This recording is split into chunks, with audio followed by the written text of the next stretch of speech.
and why I am so proud, on behalf of Bucks County, to introduce the very next President of the United States, Senator Barack Obama. Thank you so much, everybody.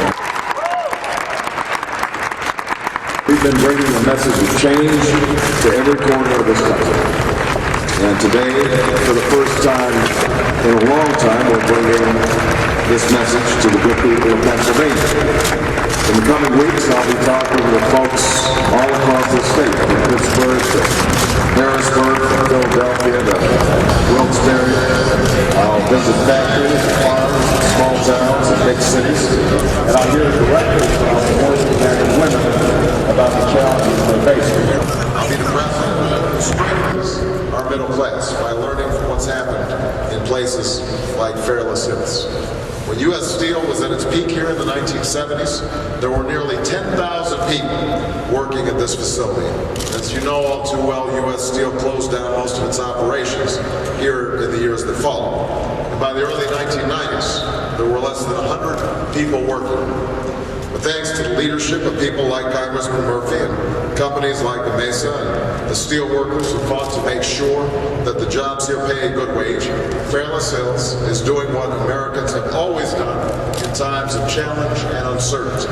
You're reclaiming your own future, and you're turning Bucks County into a center of green jobs in America. And these kinds of jobs will only become more important in the coming years. This is our moment. This is our moment to choose change over more of the same, to choose the future over the past.